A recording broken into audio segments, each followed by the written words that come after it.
कैसे हो। आज हम कक्षा 8 में प्रकरण 2 एक चर वाले रैखिक समीकरण के कुछ सवालों की प्रैक्टिस करेंगे। यहाँ पर हमको प्रश्न दिया है, समीकरण हल कीजिए। हमारा प्रश्न है 9x - 15 = 7x + 1। ऐसे सवालों में क्या होता है, आपको x ABCD A to Z का कोई भी चर जो होता है वो होता है, हमको चर की कीमत ज्ञात करनी होती है इसमें। और सवाल में बराबर का चिन्ह होता है। बराबर का चिन्ह में अगर यहाँ पर बराबर का चिन्ह है तो आपको सवाल हल करते समय आगे इसलिए का चिन्ह लगाना पड़ेगा। दूसरी बात ये कि बराबर के इस तरफ या उधर से इस तरफ हम संख्या को लेकर आएँ, उसका चिन्ह बदल जाता है। अगर वो प्लस है तो माइनस हो जाती है, माइनस है तो प्लस हो जाता है, गुणा है तो भाग हो जाता है, भाग है तो गुणा हो जाएगा। यहाँ पर हमारा सवाल है 9x - 15 = 7x + 1। तो ये आपका 9x से हम 7x को इधर लाइए, माइनस हो गया, ये 1 है, ये -15 है तो ये +15 हो गया।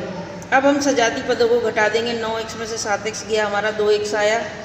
1 + 15 = 16, इसलिए x बराबर आपका क्या आ जाएगा 16/2, क्योंकि ये गुणे में यहाँ गया, भाग में 2 × 2 = 2 × 8 = 16, इसलिए आपका उत्तर कितना आया, x बराबर 18। दूसरा सवाल भी हम यहाँ पर देखेंगे कि x धन 18 बराबर 2x - 7 है। तो यहाँ पर इसलिए x ये इधर आया -2x बराबर -7, ये +18 है तो ये यहाँ पर चला गया तो -18 हो गया। इसलिए -x बचा है हमारे पास बराबर -25। अब यहाँ पर x बराबर ये आपका उत्तर आया 25, यहाँ 25, x बराबर यहाँ -x बराबर -25 है तो x बराबर 25 इसलिए हो जाता है कि कभी भी चर राशि ऋण नहीं होती और हम दोनों तरफ -1 का गुणा करते हैं तो ये माइनस का गुणा प्लस बन जाता है। इसलिए हमारा जो आंसर है वो क्या आएगा आपका x बराबर 25। आइए अगला हम अपना प्रश्न देखते हैं। x/2 - 2 बराबर x/3 धन 1। यहाँ पर हम यही करेंगे, सजाती पदों को एक साथ ले आएंगे। x/2 - x/3 बराबर 1 - 2 ये +2 बन गया। x/2 - x/3 2 × 1 = 3। यहाँ पर हम क्या करेंगे, इनका लसापा लेंगे। इनका जब आप लसापा लोगे इस ढंग से, ये लसापा आपका रफ काम होता है। आप जब लसापा लोगे इस ढंग से तो 2 × 2 = 3, 3 × 3, आपका लसापा क्या आ गया 6। ये जो आपका क्या आया, ये आपका लसापा आया। तो लसापा में आप 2 से भाग देंगे तो आपका क्या बचेगा, लसापा में आप 2 से भाग देंगे तो आपका 3 बचेगा। तो ये 3x - 3 से 6 में भाग देंगे तो आपका 2 आया, इसका ऊपर से गुणा करेंगे 2x बराबर इसको 3 × 6। अब यहाँ पर आप देखिए 3x में से -2x गया आपका, तो आपका बचेगा x और 3 × 18। तो ये आपका क्या हो जाएगा, आंसर हो जाएगा। अगला सवाल हम देखते हैं, वो भी इसी तरीके का है। नेक्स्ट सवाल हमारा है x - 2/2 बराबर x - 5/9 5x - 5/6। यहाँ भी हम क्या करेंगे, लसापा निकालेंगे 2 का, 9 का और 6 का। 2 × 2 9 में नहीं गया, 2 × 3 6, 3 × 3 3 × 3 9 और 3 × 3 3 दूनी 6 दूनी 18। यहाँ हमारा लसापा क्या आ गया, 18 आ गया। तो 18 में जब हम 2 से भाग देंगे तो 9 बचेगा इस ढंग से। अब 9 से 18 में भाग देंगे तो 2 बचेगा आपका, फिर प्लस 6 से 18 में भाग देंगे 3 बचेगा आपका।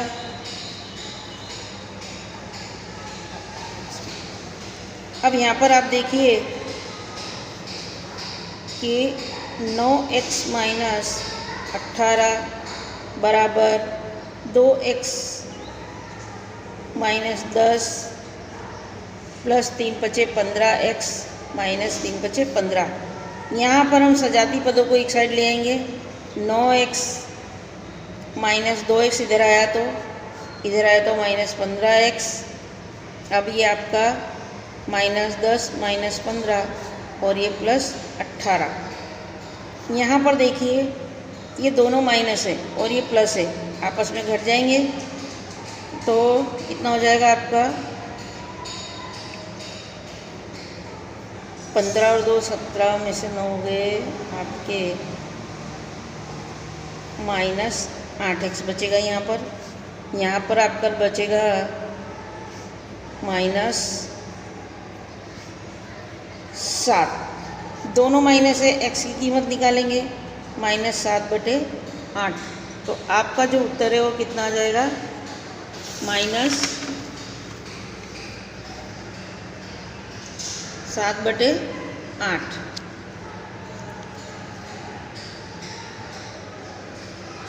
ये देखिए ये माइनस है, अब दोनों तरफ माइनस है इसलिए यहाँ भी क्या हो जाएगा, ये प्लस बन जाएगा, x बराबर 7/8। तो हमारा फाइनल जो उत्तर है वो क्या हो जाएगा x बराबर 7, क्योंकि ये भी माइनस है ये भी माइनस है, दोनों प्लस में बदल जाएगा। नेक्स्ट सवाल हमारा व्यवहारिक प्रश्नों में आता है। यहाँ पर है कि 3 क्रमानुगत पूर्णांकों का योग 63 है, तो वो क्रमानुगत संख्याएं ज्ञात कीजिए। क्रमानुगत संख्याओं का मतलब होता है क्रम में आने वाली संख्याएं, जैसे 1 2 3 11 12 13 25 26 27 91 92 93, तो ये क्रम अनुसार आने वाली संख्याएं। तो ये संख्याएं हमने को ज्ञात करनी है। सबसे पहले तो हमको मानना पड़ेगा, हम यहाँ पर क्या मानेंगे कि माना कि पहली संख्या जो आपकी है वो क्या है x, इसलिए दूसरी संख्या आपकी क्या बनी, उसके बाद वाली संख्या है तो x धन 1 हो जाएगा। अब तीसरी वाली संख्या जो हो जाएगी वो क्या बनेगी x धन 2। तीनों संख्याओं का योग क्या है आपका दे रखा है, तीनों संख्याओं का योग कितना दिया है आपको 63 है। इसलिए हमारा जो समीकरण है वो कैसे बनेगा, x + x + 1 + x + 2 बराबर 63। अब यहाँ देखिए कोष्टक खोल दे रहे हैं हम, x धन 1 धन x धन 2 बराबर 63। सजाती पदों को एक साथ कर दीजिए, 1x 2x 3x और ये 3 बराबर 63, इसलिए 3x बराबर 63 - 3, इसलिए 3x बराबर 63 में से 3 गया 60, इसलिए x बराबर 60 की गुणे में यहाँ गया भाग, 3 एकम 3 3 दूनी 6 0, इसलिए x बराबर हमारा क्या आ गया 20। हमारा आंसर यहाँ पूरा नहीं होता है, हमको प्रश्न में क्या बोला है तीनों संख्याओं को बताना है। हम यहाँ पर अपने आंसर निकालेंगे। आंसर नंबर हमारा 1 निकला। पहली संख्या हमको क्या दी है x बराबर 20, ये हमारा आंसर 1 हुआ। दूसरा आंसर हुआ हमारा, दूसरी संख्या कौन सी है x धन 1 मतलब 20 धन 1 यानी कि 21, ये हमारा दूसरा आंसर हुआ। तीसरी संख्या हमारी कौन सी है x धन 2 यानी 20 धन 2 मतलब 22, तो ये हमारी तीनों संख्याएं आ गई और तीनों क्रमानुगत है। देखिए 20 21 22 मतलब हमारा उत्तर सही है। नेक्स्ट प्रश्न हमारा है कि एक समद्विबाजु त्रिभुज के आधार की लंबाई से उसकी समान भुजाओं की लंबाई 3/2 गुनी है। यदि इस समद्विबाहु त्रिभुज का परिमाप 40 सेंटीमीटर हो तो उसकी समान भुजाओं की लंबाई ज्ञात कीजिए। यहाँ पर त्रिभुज की बात करिए तो ये हम एक कच्ची आकृति बना लेते हैं जिससे हमको ख्याल पड़े थोड़ा। ये हमारा त्रिभुज है, आधार की लंबाई हमको पता नहीं, हम x मान लेते हैं उसको, ठीक है। हम यहाँ पर क्या मान लेंगे कि त्रिभुज के आधार की लंबाई x है। या माना कि लिखना है, मैं भूल गई, माना कि त्रिभुज के आधार की लंबाई x है। समद्विबाहु त्रिभुज का मतलब होता है कि इनकी दोनों भुजाओं के माप कैसे होंगे, समान होंगे, मतलब 3/2 गुना है तो 3/2 x हो गया, ये भी 3/2 x हो गया, ठीक है। अब हमको इसको ज्ञात करना है। फिर हमको क्या दे रखा है कि समान भुजाओं की लंबाई 3/2 गुनी है, ठीक है। जो दे रखा है हम यहाँ पर बताएंगे। पहले समान भुजाओं की लंबाई 3/2 गुनी है, इसलिए क्या हो जाएगी 3/2 x सेंटीमीटर। ठीक है। अब हमको क्या बोला है कि त्रिभुज का परिमाप 40 सेंटीमीटर है।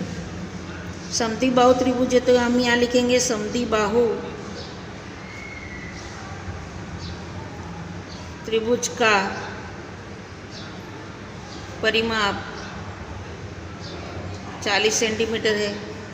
इसलिए हमारा समीकरण आप देखिए कैसे बनेगा, x धन 3/2 x प्लस 3/2 x बराबर 40।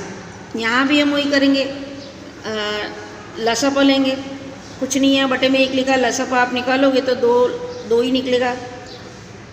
1 से 2 में भाग दोगे 2 आया, 2x बन गया। 2 से 2 में भाग दोगे कुछ नहीं 3x, फिर 2 से भाग दिया कुछ नहीं 3x बराबर 40 गुणे 2। इसलिए आपका 2 3 5 और 3 8x हो गया बराबर 40 दूनी 80। इसलिए x बराबर आपका आया 80/8, 8 एकम 8 10। x बराबर आपका क्या आ गया 10 सेमी। अब यहाँ पर हमारा सवाल पूरा नहीं होता, हमको आंसर निकालना है, लंबाई निकालनी है भुजाओं की। तो आंसर हम निकालेंगे तो पहला हमारा आंसर निकला, आधार की लंबाई कितनी दी गई है x यानी कि 10 सेमी। फिर भुजाओं की लंबाई, आपकी भुजाओं की लंबाई का माप क्या दिया 3/2 गुणे x, तो 3/2 गुणे 10, 2 एकम 2, 2 पंचे 10, क्या आया आपका 3 गुणे 5 यानी कि 15 सेंटीमीटर।